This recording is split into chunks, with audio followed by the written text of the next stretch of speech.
Hi, welcome to Somashekar Reddy GK classes. ఈరోజు మనం భారతదేశంలో గొప్ప మొఘల్ చక్రవర్తి మరియు ముస్లిం చక్రవర్తి అయిన అక్బర్ గురించి మాట్లాడుకుందాం. అక్బర్ యొక్క అసలు పేరు జలాలుద్దీన్ అక్బర్. ఈయన క్రీస్తు శకం 1542లో నేడు పాకిస్తాన్లో గల అమర్కోట్లో జన్మించాడు. హుమాయూన్ యొక్క కుమారుడైనటువంటి అక్బర్ చాలా చిన్న వయసులోనే, అంటే 13 సంవత్సరాల వయసులోనే పట్టాభిషేకం పంజాబ్లోని కల్నౌర్ నుంచి చేసుకున్నాడు. ఈయన యొక్క సంరక్షకుడు మరియు ప్రధానమంత్రి వచ్చేస్తే బైరామ్ ఖాన్. ఎందుకంటే 13 ఏళ్ల వయసున్నప్పుడే హుమాయూన్ మరణించడంతో అకస్మాత్తుగా అక్బర్ పంజాబ్లోని కల్నౌర్ నుంచి పట్టాభిషేకం చేసుకున్నాడు.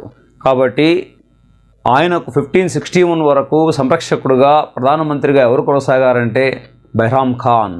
అధికారంలోకి వచ్చిన సంవత్సరమే రెండవ పానిపట్ యుద్ధం జరిగింది. ఈ యుద్ధంలో అక్బర్ హేమును ఓడించి ఆ రాజ్యాన్ని జయించాడు. కానీ అక్బర్ ఈ యుద్ధంలో పాల్గొనలేదు. అక్బర్ తరఫున పాల్గొన్న వ్యక్తి బైరామ్ ఖాన్.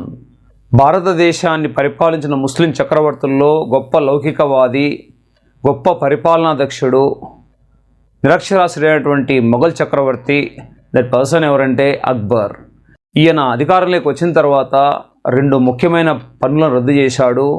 ఒకటి వచ్చేస్తే జిజియా పన్ను, అంటే ముస్లిమేతరులపై విధించేటువంటి మత పన్ను జిజియా పన్ను. రెండోది వచ్చేస్తే పిలిగ్రిమ్స్ అన్నమాట, యాత్రికులపై పన్ను. ఈ 2 పన్నులు రద్దుపరిచిన వ్యక్తి ఎవరంటే అక్బర్. గత 1576లో హల్దీఘాట్ యుద్ధంలో రాణా ప్రతాప్ను ఓడించేసేసి ఆ ప్రాంతాన్ని జయించేసేసాడు. కానీ యుద్ధంలో పాల్గొన్న వ్యక్తి రాజా మాన్సింగ్. అక్బర్ తన యొక్క రాజధానిని ఢిల్లీ నుంచి ఫతేపూర్ సిక్రీకి మార్చడం జరిగింది.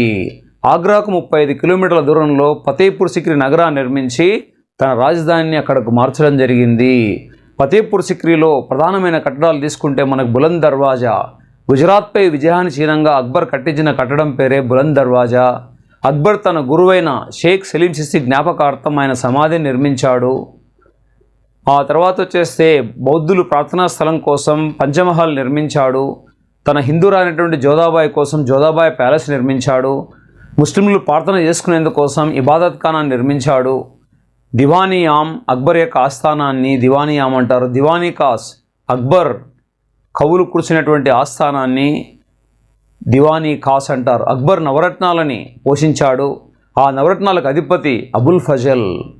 2 పుస్తకాలు రాశాడు. ఒకటి అక్బర్ యొక్క జీవిత చరిత్ర అక్బర్నామా, రెండోది వచ్చేస్తే ఐనీ అక్బారీ. తులసిదాస్ రామచరిత మానస్ రచించినటువంటి తులసిదాస్ కూడా అక్బర్ యొక్క నవరత్నాల్లో ఒకరు. అక్బర్ ఆస్థాన సంగీత విద్వాంసుడు తాన్సేన్, ఆయన అసలు పేరు రామనాథ్ పాండే. తర్వాత అక్బర్ ఒక కొత్త మతాన్ని స్థాపించాడు. దాని పేరే దిన్-ఇ ఇలాహీ. అన్ని మతాల వారికి అవకాశం కల్పించాడు. అన్ని మతాల వారిని ఆదరించాడు. కాబట్టి అన్ని మతాల వారి ఆహ్వానం పలికినప్పటికీ ఒకే ఒక హిందువు మాత్రమే అక్బర్ యొక్క దిన్-ఇ ఇలాహీలో చేరారు. ఆయన పేరే రాజా బీర్బల్. అక్బర్ యొక్క రెవెన్యూ మంత్రి మరి ఆర్థిక మంత్రి రాజా తోడర్మల్ ఆయన జప్తీ లేదా బందోబస్తు సిస్టాన్ని ప్రవేశపెట్టడం జరిగింది. కానీ అక్బర్ ఈ వ్యవస్థను రద్దుపరిచి దహసాల పద్ధతిని ప్రవేశపెట్టారు. అక్బర్ కట్టించినటువంటి కట్టడాల్లో ఆగ్రా ఫోర్ట్ ఒకటి. మన దేశంలో అత్యంత అందమైన కోటగా ప్రసిద్ధిగాంచింది ఆగ్రా కోట. కానీ అతి పెద్ద కోట వచ్చేస్తే రెడ్ ఫోర్ట్, ఎర్రకోట, ఢిల్లీ.